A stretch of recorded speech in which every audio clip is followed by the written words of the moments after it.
ਆਤਮ ਜਸਮਾਏ ਆਬੇ ਆਤ। ਧੰਨ ਧੰਨ ਸਾਹਿਬ ਸ੍ਰੀ ਗੁਰੂ ਗ੍ਰੰਥ ਸਾਹਿਬ ਪਾਤਸ਼ਾਹ ਜੀ ਨੇ ਅੰਮ੍ਰਿਤ ਵੇਲੇ ਪ੍ਰਕਾਸ਼ਮਾਨ ਹੁੰਦਿਆਂ ਅੰਮ੍ਰਿਤਮਈ ਉਪਦੇਸ਼ ਅੱਲਾਹੇ ਦਰਗਾਹੇ ਫਰਮਾਨ ਸਾਡੇ ਸੰਸਾਰਕ ਜੀਵਾਂ ਦੇ ਭਲੇ ਵਾਸਤੇ ਸਤਿਗੁਰਾਂ ਨੇ ਬਖਸ਼ਿਸ਼ ਕੀਤਾ ਹੈ। ਆਪ ਸਰਬੱਤ ਸੰਗਤਾਂ ਨੇ ਗੁਰ ਉਪਦੇਸ਼ ਨੂੰ ਗੁਰੂ ਕੇ ਪਾਵਨ ਪਵਿੱਤਰ ਚਰਨਾਂ ਦੇ ਵਿੱਚ ਬਿਰਾਜਮਾਨ ਹੋ ਕੇ ਸਤਿਗੁਰਾਂ ਦੇ ਪਾਵਨ ਉਪਦੇਸ਼ ਨੂੰ ਸਰਵਣ ਕੀਤਾ ਹੈ। ਆਓ ਮਨੋ ਬਿਰਤੀਆਂ ਕਰੀਏ ਇਕਾਗਰ। ਜੋ ਸਤਿਗੁਰਾਂ ਨੇ ਅੱਜ ਦਾ ਪਾਵਨ ਉਪਦੇਸ਼ ਰਹਿਮਤ ਕਰਕੇ ਤਰਸ ਕਰਕੇ ਸਾਡੀ ਝੋਲੀ ਵਿੱਚ ਪਾਇਆ ਹੈ, ਇਸ ਪਾਵਨ ਹੁਕਮ ਦੀ ਵਿਚਾਰ ਕਰੀਏ, ਸਮਝੀਏ ਅਤੇ ਆਪਣੇ ਜੀਵਨ ਵਿੱਚ ਲਾਗੂ ਕਰੀਏ ਜੀ। ਵਾਹਿਗੁਰੂ ਜੀ। ਸੋਹੇ ਮਹੱਲਾ ਪੰਜਵਾਂ।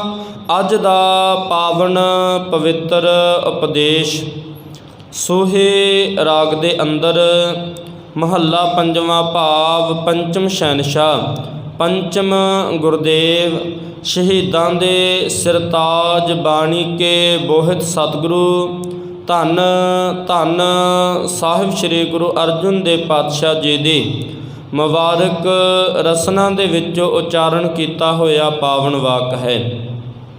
ਤੋ ਸਤਿਗੁਰਾਂ ਨੇ ਇਸ ਪਾਵਨ ਹੁਕਮ ਨੂੰ 742 ਅੰਕ 'ਤੇ ਸੁਭਾਏਮਾਨ ਕੀਤਾ ਹੈ ਤੇ ਦਾਤਾਰ ਜੀ ਰਹਾਉ ਵਾਲਾ ਬੰਦ ਜੋ ਸ਼ਬਦ ਦਾ ਕੇਂਦਰੀ ਭਾਵ ਹੈ, ਸੈਂਟਰਲ ਏਰੀਆ ਹੈ, ਸਤਿਗੁਰਾਂ ਨੇ ਤਤ ਭਾਵ ਨਿਚੋੜ ਰਹਾਉ ਦੀਆਂ ਪੰਕਤੀਆਂ ਅੰਦਰ ਦੇ ਦਿੱਤਾ ਹੈ ਜੀ। ਇਹ ਬੇਨੰਤੀ ਸੁਣ ਪ੍ਰਭ ਮੇਰੇ। ਪਾਤਸ਼ਾਹ ਜੀ ਨੇ ਰਹਾਉ ਦੇ ਵਿੱਚ ਸਾਨੂੰ ਬੇਨਤੀ ਕਰਨ ਦਾ ਢੰਗ ਸਿਖਾ ਦਿੱਤਾ। ਸਿੱਖ ਨੇ ਅਰਦਾਸ ਕਿਸ ਤਰ੍ਹਾਂ ਕਰਨੀ ਹੈ, ਅਰਜ਼ੋਈ ਕਿਸ ਤਰ੍ਹਾਂ ਕਰਨੀ ਹੈ। ਇਹ ਬੇਨੰਤੀ ਸੁਣ ਪ੍ਰਭ ਮੇਰੇ। ਸਾਹਿਬ ਜੀ ਕਹਿ ਰਹੇ ਹਨ, ਹੇ ਅਕਾਲ ਪੁਰਖ ਪਰਮਾਤਮਾ ਜੀ, ਮੇਰੀ ਤੇਰੇ ਚਰਨਾਂ ਦੇ ਵਿੱਚ ਕੇਵਲ ਇੱਕ ਅਰਦਾਸ ਹੈ, ਇੱਕ ਅਰਜ਼ੋਈ ਹੈ, ਇੱਕ ਅਰਜ਼ ਹੈ। ਸੁਣਨਾ ਕਰੋ ਜੀ। ਦੇਹੇ ਨਾਮ ਕਰ ਆਪਣੇ ਚੇਰੇ। ਮੈਨੂੰ ਧੰਨ ਗੁਰੂ ਗ੍ਰੰਥ ਸਾਹਿਬ ਪਾਤਸ਼ਾਹ ਜੀ ਦੇ ਰਾਹੀਂ ਆਪਣਾ ਸੇਵਕ ਬਣਾ ਲੈ, ਕਿਉਂਕਿ ਗੁਰਮੁਖੋ ਸਤਿਗੁਰੂ ਜੀ ਸਿੱਧਾ ਕਨੈਕਸ਼ਨ ਰੱਬ ਜੀ ਦੇ ਨਾਲ ਜੋੜ ਰਹੇ ਨੇ। ਸਤਿਗੁਰੂ ਜੀ ਸਾਨੂੰ ਕਹਿ ਰਹੇ ਨੇ, ਇਹ ਬੰਦੇ ਸਤਿਗੁਰਾਂ ਦੀ ਬਾਣੀ ਤੇ ਸਾਨੂੰ ਸੁਚੇਤ ਕਰ ਰਹੀ ਹੈ, ਸਤਿਗੁਰਾਂ ਦੀ ਬਾਣੀ ਤੇ ਸਾਨੂੰ ਗਿਆਨਵਾਨ ਬਣਾ ਕੇ ਰੱਬ ਜੀ ਦੇ ਨਾਲ ਜੋੜ ਰਹੀ ਹੈ। ਸਤਿਗੁਰਾਂ ਦੀ ਬਾਣੀ ਕਿਉਂਕਿ ਗੁਰਮੁਖੋ ਗੁਰੂ ਨਾਨਕ ਦੇਵ ਮਹਾਰਾਜ ਜੀ ਦੀਆਂ ਜਦੋਂ ਸਾਖੀਆਂ ਪੜ੍ਹਦੇ ਹਾਂ, ਸਤਿਗੁਰੂ ਜੀ ਜਿਸ ਨੂੰ ਵੀ ਗੁਰਮੁਖੋ ਉਪਦੇਸ਼ ਦਿੰਦੇ ਨੇ, ਸਤਿਗੁਰੂ ਜੀ ਇੱਕ ਬਾਤ ਜ਼ਰੂਰ ਕਹਿੰਦੇ ਨੇ। ਮੇਰੇ ਦਾਤਾ ਜੀ ਕਹਿ ਰਹੇ ਨੇ, ਹੱਥ ਕਾਰ ਵੱਲ ਚਿੱਤ ਕਰਤਾਰ ਵੱਲ। ਕਾਰ ਤੋਂ ਭਾਵ ਤੇਰੇ ਕੰਮ, ਜੋ ਦੁਨਿਆਵੀ ਕੰਮ ਤੋਂ ਦੁਨਿਆਵੀ ਧੰਦੇ ਕਰਦਾ ਹੈ, ਆਪਣਾ ਹੱਥ ਇਹਨਾਂ ਧੰਦਿਆਂ ਦੇ ਵੱਲ, ਇਹਨਾਂ ਕੰਮਾਂ ਦੇ ਵੱਲ ਰੱਖ, ਪਰ ਚਿੱਤ ਤੇਰਾ ਵਿਹਲਾ ਹੈ, ਰੱਬ ਜੀ ਦੇ ਚਰਨਾਂ ਵਿੱਚ ਜੋੜ। ਹੱਥ ਕਾਰ ਵੱਲ ਚਿੱਤ ਕਰਤਾਰ ਵੱਲ। ਹਰ ਸਮੇਂ ਰੱਬ ਜੀ ਨੂੰ ਯਾਦ ਕਰ, ਹਰ ਸਮੇਂ ਆਪਣੇ ਹਿਰਦੇ ਅੰਦਰ ਵਸਾ, ਫਿਰ ਵੱਡੀਆਂ ਵੱਡੀਆਂ ਮੁਸੀਬਤਾਂ ਨੂੰ ਜਰਨ ਦੀ ਤੇਰੇ ਅੰਦਰ ਸ਼ਮਤਾ ਆ ਜਾਵੇਗੀ। ਫਿਰ ਸਤਿਗੁਰੂ ਜੀ ਕਹਿ ਰਹੇ ਹਨ, ਦੁਨੀਆ ਦੇ ਤਖਤੇ ਤੋਂ ਉੱਪਰ ਉੱਠ ਜਾਏਗਾ, ਕਿਉਂਕਿ ਗੁਰਾਂ ਦੀ ਬਾਣੀ ਸਾਨੂੰ ਸੁਚੇਤ ਕਰ ਰਹੀ ਹੈ, ਸੁਤੰਤਰ ਕਰ ਰਹੀ ਹੈ, ਗੁਲਾਮੀ ਦੀਆਂ ਜੰਜੀਰਾਂ ਤੋੜ ਰਹੀ ਹੈ। ਜਾਂ ਤੂੰ ਮੇਰੇ ਵੱਲ ਹੈ ਤਾਂ ਕਿਆ ਮੋਹਸ਼ੰਦਾ, ਤੁਧ ਸਭ ਕਿਛ ਮੈਨੂੰ ਸੌਂਪਿਆ ਜਾਂ ਤੇਰਾ ਬੰਦਾ। ਸਤਿਗੁਰੂ ਜੀ ਕਾਇਨਾਤ ਦਾ ਰਾਜਾ ਬਣਾ ਦਿੰਦੇ ਨੇ। ਇਸ ਲਈ ਭਾਗਾਂ ਵਾਲਿਓ, ਸਤਿਗੁਰਾਂ ਦੇ ਚਰਨਾਂ ਵਿੱਚ ਆਉਣਾ ਪਵੇਗਾ, ਗੁਰੂ ਕੀ ਸੰਗਤ ਵਿੱਚ ਬੈਠਣਾ ਪਵੇਗਾ, ਕਿਉਂਕਿ ਗੁਰਮੁਖੋ ਸਤਿਗੁਰਾਂ ਦੀ ਸੰਗਤ ਇਹ ਸਕੂਲ ਹੈ। ਅੰਮ੍ਰਿਤ ਛਕ ਲੈਣਾ, ਗੁਰੂ ਕੇ ਸਕੂਲ ਵਿੱਚ ਦਾਖਲਾ ਲੈਣਾ ਹੈ। ਸਤਿਗੁਰਾਂ ਦੇ ਚਰਨਾਂ ਵਿੱਚ ਆ ਕੇ ਬੈਠਾਂਗੇ, ਗੁਰੂ ਤੋਂ ਸਿੱਖਾਂਗੇ, ਗੁਰੂ ਤੋਂ ਸਿੱਖ ਕੇ ਗੁਰਮੁਖੋ ਆਪਣੇ ਜੀਵਨ ਵਿੱਚ ਲਾਗੂ ਕਰ ਲਵਾਂਗੇ। ਗੁਰੂ ਕਾ ਦਿੱਤਾ ਹੋਇਆ ਹੋਮਵਰਕ ਯਾਦ ਰੱਖਾਂਗੇ, ਚੇਤੇ ਰੱਖਾਂਗੇ ਤਾਂ ਐਗਜ਼ਾਮ ਦੇ ਵਿੱਚ ਪਾਸ ਹੋ ਸਕਾਂਗੇ, ਕਿਉਂਕਿ ਸਤਿਗੁਰੂ ਜੀ ਸਾਨੂੰ ਕਲਾਸ ਦੇ ਵਿੱਚ ਹਰ ਰੋਜ਼ ਸਿਖਾ ਰਹੇ ਨੇ। ਬੱਚਾ ਗੁਰਮੁਖੋ ਸਕੂਲੇ ਜਾਵੇ, ਟੀਚਰ ਦੇ ਪੈਰੀ ਹੱਥ ਲਾ ਕੇ ਵਾਪਸ ਆ ਜਾਵੇ ਜਾਂ ਥੋੜ੍ਹਾ ਸਮਾਂ ਬੈਠੇ ਧਿਆਨ ਨਾ ਦੇਵੇ ਤੇ ਗੁਰਮੁਖੋ ਐਗਜ਼ਾਮ ਦੇ ਵਿੱਚ ਪੇਪਰਾਂ ਦੇ ਵਿੱਚ ਕਦੀ ਪਾਸ ਨਹੀਂ ਹੋਵੇਗਾ, ਕਿਉਂਕਿ ਬੇਧਿਆਨਾ ਸੁਣਿਆ, ਮਿਹਨਤ ਨਹੀਂ ਕੀਤੀ, ਸਟਰਗਲ ਨਹੀਂ ਕੀਤਾ ਤੇ ਪੇਪਰਾਂ ਦੇ ਵਿੱਚ ਕਦੀ ਪਾਸ ਨਹੀਂ ਹੋ ਸਕੇਗਾ। ਸਤਿਗੁਰੂ ਜੀ ਕਹਿ ਰਹੇ ਹਨ, ਐ ਬੰਦੇ, ਗੁਰੂ ਘਰ ਤੇਰਾ ਸਕੂਲ ਹੈ, ਸਤਿਗੁਰਾਂ ਦੇ ਚਰਨਾਂ ਵਿੱਚ ਆ ਕੇ ਬੈਠ ਤੇ ਗੁਰੂ ਸਿੱਖਿਆ ਕੀ ਦੇ ਰਹੇ ਹਨ, ਗੁਰੂ ਤੋਂ ਸਿੱਖ। ਸਤਿਗੁਰਾਂ ਦੀ ਬਾਣੀ ਸਾਨੂੰ ਉਪਦੇਸ਼ ਕੀ ਦੇ ਰਹੀ ਹੈ, ਸਾਨੂੰ ਰਸਤਾ ਕਿਹੜਾ ਦਿਖਾ ਰਹੀ ਹੈ, ਅਸੀਂ ਉਸ ਰਸਤੇ 'ਤੇ ਚੱਲਣਾ ਹੈ ਗੁਰੂ ਅਕੋਰਡਿੰਗ। ਸਤਿਗੁਰਾਂ ਤੋਂ ਸਿੱਖ ਕੇ, ਸਤਿਗੁਰਾਂ ਤੋਂ ਸਿੱਖੀ ਲੈ ਕੇ, ਕਿਉਂਕਿ ਗੁਰੂ ਨੇ ਕਹਿ ਦਿੱਤਾ ਸਿੱਖਿਆ ਗੁਰ ਵਿਚਾਰ। ਤੇ ਗੁਰੂ ਨੇ ਕਹਿ ਦਿੱਤਾ ਜਦੋਂ ਸਿੱਖਿਆ ਲੈ ਲਈ, ਗੁਰੂ ਕੀ ਵਿਚਾਰਧਾਰਾ ਆਪਣੇ ਜੀਵਨ ਵਿੱਚ ਲਾਗੂ ਕਰ ਲਈ ਤੇ ਅਗਲੀ ਪੰਕਤੀ ਅੰਦਰ ਕਹਿ ਦਿੱਤਾ ਨਦਰੀ ਕਰਮ ਲੰਘਾਏ ਪਾਰ, ਕਿਉਂਕਿ ਸਤਿਗੁਰਾਂ ਦੀ ਬਖਸ਼ਿਸ਼ ਹੋ ਗਈ। ਕਰਮ ਤੋਂ ਭਾਵ ਬਖਸ਼ਿਸ਼, ਗੁਰੂ ਦੀ ਬਖਸ਼ਿਸ਼ ਹੋ ਗਈ। ਗੁਰੂ ਦੀ ਰਹਿਮਤ ਸਦਕਾ ਇਹ ਸੰਸਾਰ ਸਮੁੰਦਰ ਤੋਂ ਪਾਰ ਹੋ ਗਿਆ। ਆਪਣੇ ਜੀਵਨ ਨੂੰ ਸਫਲ ਬਣਾ ਲਿਆ, ਆਪਣੇ ਜੀਵਨ ਨੂੰ ਗੁਰੂ ਕੇ ਚਰਨਾਂ ਵਿੱਚ ਆ ਕੇ ਸੰਗਤ ਵਿੱਚ ਬੈਠ ਕੇ ਗੁਰੂ ਤੋਂ ਸਿੱਖਿਆ ਲੈ ਕੇ ਸੁਤੰਤਰ ਕਰ ਲਿਆ ਹੈ, ਸਫਲ ਕਰ ਲਿਆ ਹੈ ਜੀ। ਰਹਾਉ ਵਾਲੇ ਬੰਦ ਅੰਦਰ ਸਤਿਗੁਰਾਂ ਨੇ ਰਹਿਮਤ ਕੀਤੀ। ਰਹਾਉ ਦੀਆਂ ਪੰਕਤੀਆਂ ਅੰਦਰ ਪਾਤਸ਼ਾਹ ਜੀ ਕਹਿ ਰਹੇ ਨੇ, ਮੈਨੂੰ ਆਪਣਾ ਨਾਮ ਦੇ ਕੇ ਇਸ ਸਰੀਰ ਦੇ ਵਿੱਚੋਂ ਸੁਤੰਤਰ ਕਰਨਾ ਕਰੋ, ਮੈਨੂੰ ਰੱਬ ਜੀ ਦੇ ਚਰਨਾਂ ਦੇ ਵਿੱਚ ਜੋੜਨਾ ਕਰੋ ਜੀ। ਰਹਾਉ ਤੋਂ ਭਾਵ ਰੁਕਣਾ, ਵਿਚਾਰਨਾ, ਸਮਝਣਾ। ਦਰਸ਼ਨ ਦੇਖ ਜੀਵਾ ਗੁਰ ਤੇਰਾ।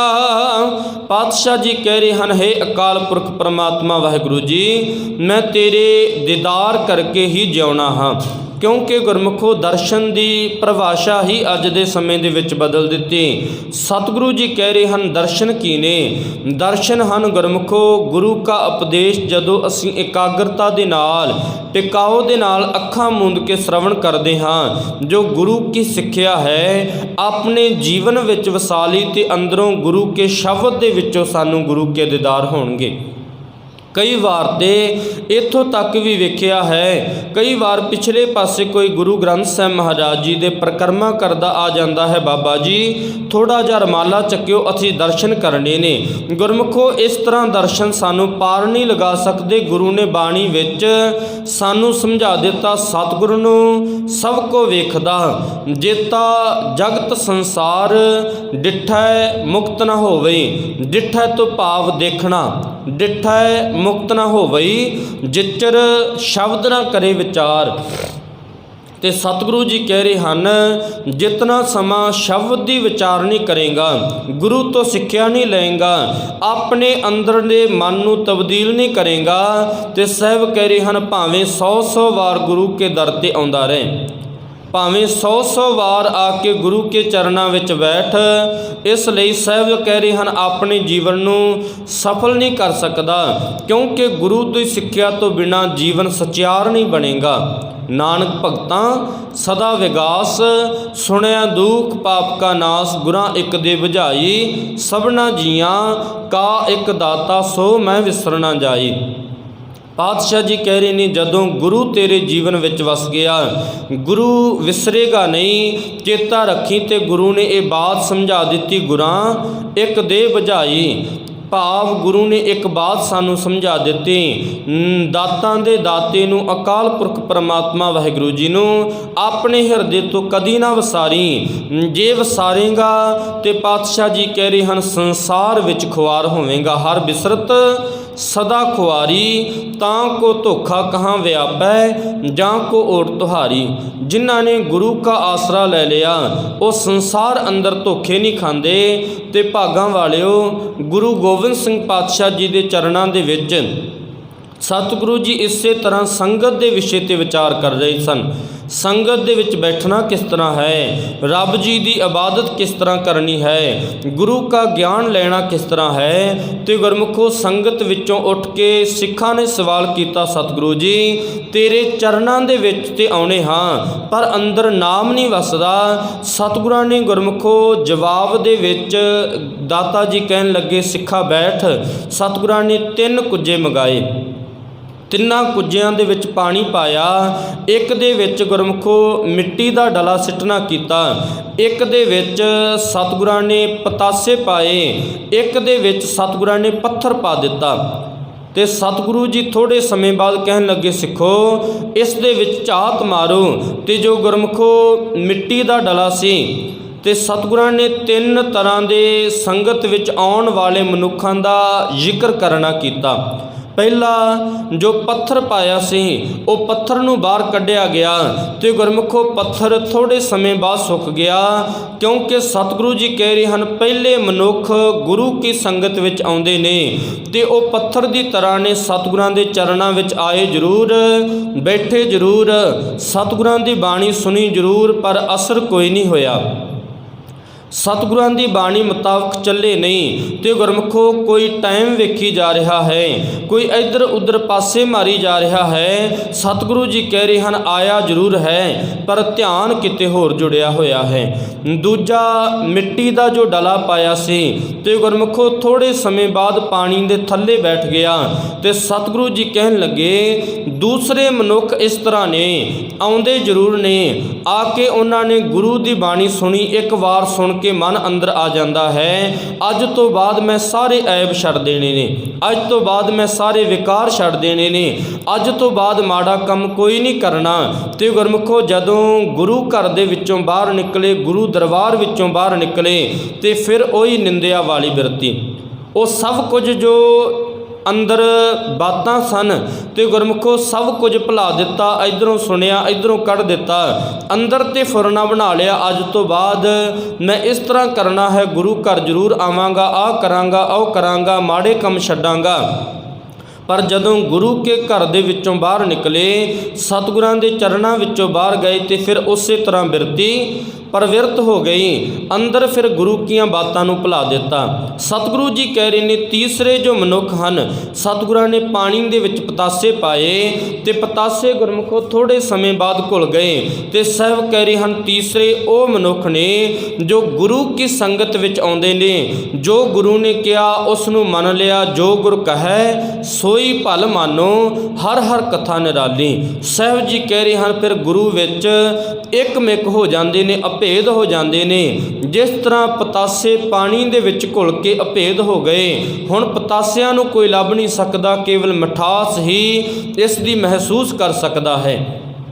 ਤੇ ਸਤਿਗੁਰੂ ਜੀ ਕਹਿ ਰਹੇ ਹਨ ਇਸ ਤਰ੍ਹਾਂ ਤੀਸਰੇ ਜੋ ਸਿੱਖ ਗੁਰੂ ਕੇ ਹਨ ਤੇ ਕਹਿਣ ਲੱਗੇ ਇਸ ਤਰ੍ਹਾਂ ਗੁਰੂ ਕੀ ਬਾਣੀ ਵਿੱਚੋਂ ਆਨੰਦ ਲੈਂਦੇ ਨੇ, ਗੁਰੂ ਕੀ ਬਾਣੀ ਵਿੱਚੋਂ ਮਿਠਾਸ ਲੈਂਦੇ ਨੇ, ਗੁਰੂ ਕੀ ਬਾਣੀ ਵਿੱਚੋਂ ਰਸ ਲੈਂਦੇ ਨੇ, ਕਿਉਂਕਿ ਅੰਤਰ ਧਿਆਨ ਹੋ ਕੇ ਸੁਣਦੇ ਨੇ, ਇਕਾਗਰਤਾ ਦੇ ਨਾਲ ਸੁਣ ਕੇ ਆਪਣੇ ਜੀਵਨ ਵਿੱਚ ਵਸਾ ਲੈਂਦੇ ਨੇ। ਇੱਕ ਇੱਕ ਅੱਖਰ ਗੁਰੂ ਕੀ ਬਾਣੀ ਦਾ ਬੜਾ ਅਨਮੋਲ ਹੈ। ਤੇ ਗੁਰੂ ਗੋਬਿੰਦ ਸਿੰਘ ਪਾਤਸ਼ਾਹ ਜੀ ਕਹਿ ਰਹੇ ਹਨ ਫਿਰ ਗੁਰੂ ਵਿੱਚ ਅਭੇਦ ਹੋ ਜਾਂਦੇ ਨੇ, ਇੱਕਮਿਕ ਹੋ ਜਾਂਦੇ ਨੇ, ਏਕ ਜੋਤ ਦੋਇ ਮੂਰਤੀ ਧਨ ਪਿਰ ਕਹੀਐ ਸੋਏ।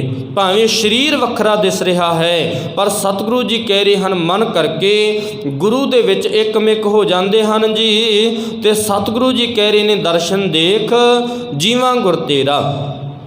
ਤੇ ਗੁਰਮੁਖੋ ਤੀਸਰੇ ਜੋ ਸਿੱਖਾਂ ਦੀ ਸਤਿਗੁਰਾਂ ਨੇ ਬਾਤ ਕੀਤੀ, ਸਾਹਿਬ ਜੀ ਕਹਿ ਰਹੇ ਹਨ ਉਹ ਇਹ ਗੁਰੂ ਕੇ ਸਿੱਖ ਨੇ, ਉਹ ਗੁਰੂ ਕੇ ਦੀਦਾਰ ਨੂੰ ਅੰਦਰੋਂ ਆਪਣੇ ਹਿਰਦੇ ਅੰਦਰੋਂ ਤੱਕਦੇ ਨੇ, ਆਪਣੇ ਮਨ ਨੂੰ ਤਿਆਰ ਕੀਤਾ ਜਿਸ ਸੇਜਾ ਤੇ ਗੁਰੂ ਨੇ ਬਿਰਾਜਮਾਨ ਹੋਣਾ ਹੈ। ਤੇ ਸਾਹਿਬ ਕਹਿ ਰਹੇ ਹਨ ਉਸ ਸੇਜਾ ਤੇ ਗੁਰੂ ਬਿਰਾਜਮਾਨ ਹੈ, ਮਨ ਰੂਪੀ ਸੇਜਾ ਦੇ ਉੱਪਰ ਗੁਰੂ ਨੂੰ ਤੱਕਦੇ ਹਨ ਜੀ।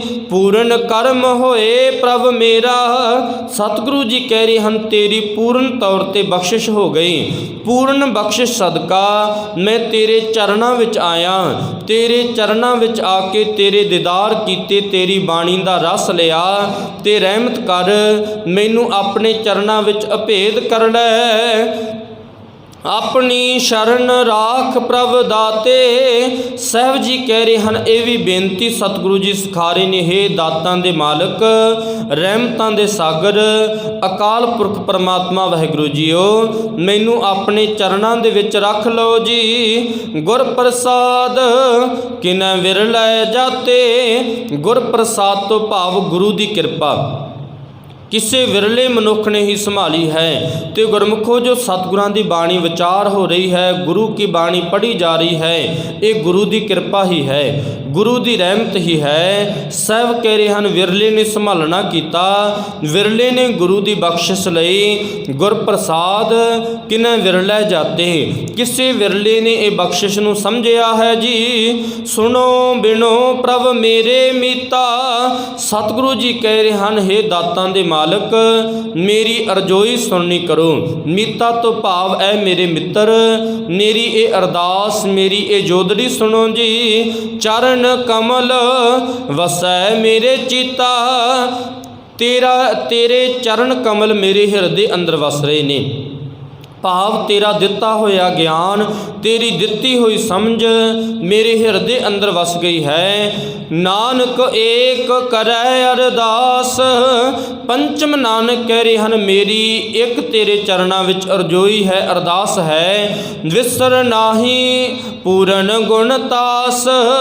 ਹੇ ਦਾਤਾਂ ਦੇ ਮਾਲਕ, ਅਕਾਲ ਪੁਰਖ ਪਰਮਾਤਮਾ ਵਾਹਿਗੁਰੂ ਜੀ, ਮੇਰੇ ਹਿਰਦੇ ਅੰਦਰੋਂ ਕਦੇ ਨਾ ਵਿਸਰੀ, ਮੇਰੇ ਹਿਰਦੇ ਅੰਦਰੋਂ ਨਾਮ ਨਾ ਵਿਸਰੇ, ਅਰਦਾਸ ਨਾ ਵਿਸਰੇ, ਤੇ ਤੇਰਾ ਸ਼ੁਕਰਾਨਾ ਕਦੀ ਨਾ ਵਿਸਰੇ। ਸਤਿਗੁਰਾਂ ਨੇ ਸਾਨੂੰ ਅਰਜ਼ੋਈ ਕਰਨ ਦਾ, ਅਰਦਾਸ ਕਰਨ ਦਾ ਢੰਗ ਸਿਖਾ ਦਿੱਤਾ। ਇਸ ਲਈ ਭਾਗਾਂ ਵਾਲਿਓ, ਸਤਿਗੁਰਾਂ ਦੀ ਬਾਣੀ ਆਪ ਪੜ੍ਹੀਏ, ਸੁਣੀਏ, ਵਿਚਾਰੀਏ, ਸਮਝੀਏ, ਜੀਵਨ ਵਿੱਚ ਲਾਗੂ ਕਰੀਏ।